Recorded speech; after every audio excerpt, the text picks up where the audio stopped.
E aí galera, beleza? Sou o Léo Mendes, bem-vindos ao meu canal. Um tempo atrás eu postei no Facebook lá, pedi pra vocês fazerem algumas perguntas e deu bastante pergunta, deu muita pergunta mesmo. Não vou conseguir responder todas, tá? Por isso eu separei algumas aí. Só vou pedir uma coisa, tentem direcionar as perguntas pra Jesus, não pra mim, beleza? Porque o canal é sobre ele e tal, entendeu? E vambora aí pro vídeo. A primeira pergunta aí é da Bianca Domingos. Quem é Jesus para você? Jesus, ele é o Senhor e Salvador da minha vida. E eu tenho ele como meu referencial, assim, como meu ídolo, sabe? Como a pessoa que eu quero ser igual a ele, entendeu? Eu quero ter o caráter dele e fazer o que ele faz. E Jesus, Deus, ele fala lá em Romanos 8:29. Porque aqueles que já tinham sido escolhidos por Deus, ele também os separou a fim de se tornarem parecidos com o seu Filho. Um dos propósitos de Deus é que eu, seja parecido com Jesus. Eu também quero cumprir esse propósito. A próxima pergunta é do Felipe Melo. Que mudanças Jesus pode fazer na sua vida? Eu vou mudar para na vida das pessoas, beleza? Deus, ele é bondade. Deus, ele é bondade. E em Jeremias 17:7 fala o seguinte: o homem que confia no Senhor, que colocou no Senhor toda a sua esperança, esse sim é muito feliz, a sua vida é cheia de bênçãos. Então vamos analisar esse versículo.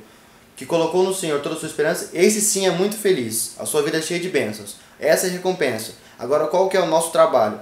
O homem que confia no Senhor, que colocou no Senhor toda a sua esperança. Então vamos colocar nossa confiança e esperança em Deus, que Ele vai suprir nossas necessidades. Muita gente tenta encontrar aí nas drogas e no mundão o que só Jesus pode preencher.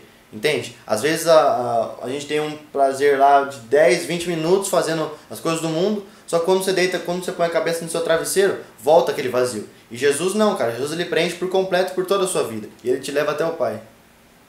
Outra pergunta da Tati Zelli. Um beijo pra minha mamãezinha que tá ali atrás de mim me ajudando a fazer o vídeo. E do Lucas Schumaquinho aí. Por que Jesus teve que vir à Terra como homem? Quando Deus criou o mundo, quando Deus fez Adão e Eva, o propósito de Deus era para que a gente tivesse vida em abundância. E não tinha pecado. Foi o homem que colocou o pecado no mundo. E assim, quando Adão peca, a gente perdeu a identidade de filho. No Éden, a gente era conectado com Deus. Adão era conectado com Deus. Mas quando Adão peca, Adão se desconecta de Deus. Entendeu? Não foi Deus que desconectou, foi o próprio Adão. E Deus nunca deixou de ser pai. Foi a gente que deixou de se ver como filho. E o que Jesus fez? Além dele vir para poder perdoar os nossos pecados, o Cordeiro Santo que desceu do céu, ele perdoou todos os nossos pecados, ele veio também para revelar a identidade para a gente. A gente não tinha consciência de que Deus era pai. Era uma relação de senhor com servo. E Jesus veio e falou assim, não galera, não. A gente é filho e Deus é pai.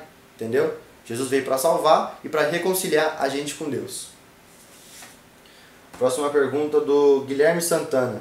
Você acha que Jesus um dia pode voltar? E do Bruno Isaac também, mesma pergunta.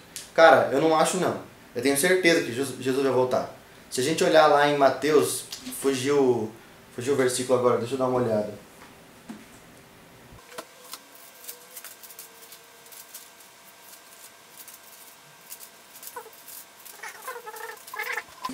Os discípulos perguntaram assim, Jesus, o que vai acontecer antes de você voltar, né? Aí ele respondeu o seguinte, muitos vão aparecer no final, fingindo ser eu, e dizendo, eu sou o Messias, e enganarão muitas pessoas. Não tenham medo quando ouvirem o barulho de batalhas ou notícias de guerra. Tudo isso vai acontecer, mas ainda não será o fim. Uma nação vai guerrear contra outra, e um país atacará o outro. Em vários lugares haverá falta de alimento e tremores de terra.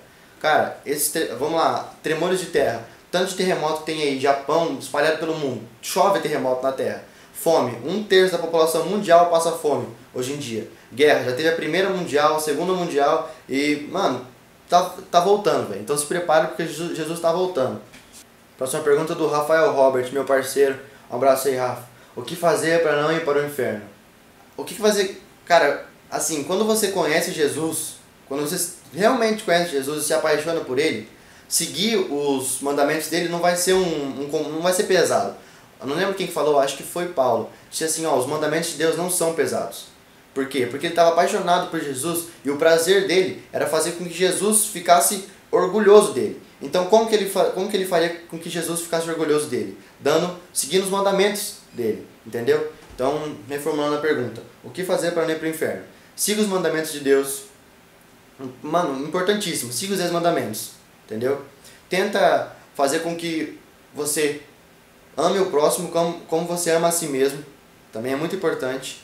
Amar a Deus sobre todas as coisas. E aí, cara, procurar conhecer Jesus, porque quando você conhece Jesus é muito mais fácil. Você nem vai fazer essa pergunta porque a sua eternidade vai estar garantida já. Júnior Lima. Subconsciente contra Espírito Santo. Como diferenciar e saber quem é quem? Essa pergunta é bem legal, cara. Em Ezequiel 43:2 fala o seguinte: a voz do Senhor parecia o rugido do mar. Então, o Senhor realmente fala com a gente, através do Espírito Santo. Mas é como que eu diferencio uma voz da outra? Vamos usar um exemplo. Eu quero que você, aí na sua casa, imagine a voz do meu pai. Imagina a voz do meu pai. Imaginou? Agora pega e imagina a voz do seu melhor amigo. O cara que tá sempre, uma pessoa que está sempre com você, sempre ao seu lado. Provavelmente, muito provável, você não conhece a voz do meu pai e não vai conseguir identificar a voz dele. Você não vai conseguir saber que é a voz dele. Porque você nunca ouviu a voz dele. Você não está acostumado com a voz dele. Você não conhece ele para saber a voz dele. Entendeu? Agora o seu melhor amigo, você está com ele, com certeza você já conseguiu imaginar a voz dele. Por quê? Porque você anda com ele, você tem um relacionamento com ele, vocês têm intimidade. Entendeu? Então, quando eu conheço o Espírito Santo, quando eu tenho intimidade com ele, quando ele falar comigo, eu vou bater aqui, pô, é a voz dele.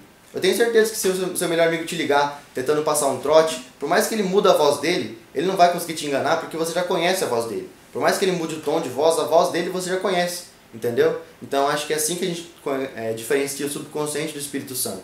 O Espírito Santo conforme vai falando com você, você vai se adaptando à voz dele. Outra pergunta é do Charles e da Leda. Um abraço para vocês aí. A pergunta é a seguinte: se Deus é Pai de todos, por que uns sofrem mais que os outros? O plano original de Deus pra gente era que a gente tivesse vida e vida em abundância. Então Deus não queria que a gente morresse. Foi o homem que colocou o pecado no mundo. Foi o homem que escolheu ir pro pecado. Entendeu? E Deus é bondade. Já falei no vídeo ali, Deus é bondade, mas Ele também é justiça. Então, conforme a gente peca, vem resultados dos nossos pecados. Entendeu? A gente sofre. E muitas vezes eu peco e as minhas gerações vão sofrer pelo meu pecado. Entende? É isso que acontece na maioria dos países. Um país que não colocou a rocha nos mandamentos de Deus, a base do país não era os mandamentos de Deus.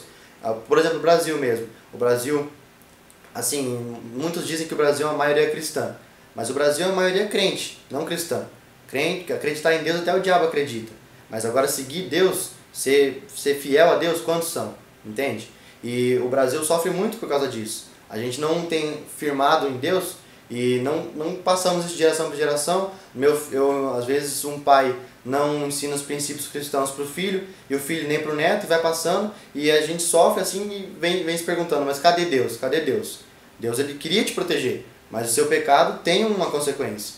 Entendeu? Então é isso que Jesus fala assim: no mundo tereis aflições, mas tem de bom ânimo, eu venci o mundo. Jesus sofreu, cara. Jesus sofreu um monte. Ele, se duvidar, foi o cara que mais sofreu ainda.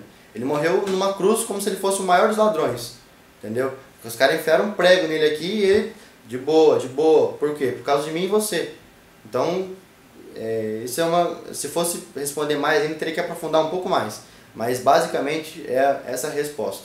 O pecado tem consequência. Deus é bondade e também é justiça. Então é isso, galera. Se você gostou aí, deixa seu like. Se não gostou, deixa o dislike para poder fazer o balanço, certo? Se eu puder estar compartilhando aí no Face, no WhatsApp com seus amigos para poder alcançar mais gente, eu agradeço do fundo do meu coração, beleza? Meu Facebook aí é Léo Gimenez, vai estar na descrição tudo certinho. E eu queria só fazer um agradecimento pro meu pai, que tá ali, ó. Aê, moleque, tá me ajudando a filmar. Valeu, pai. Um abraço aí, galera. Até o próximo vídeo. Valeu.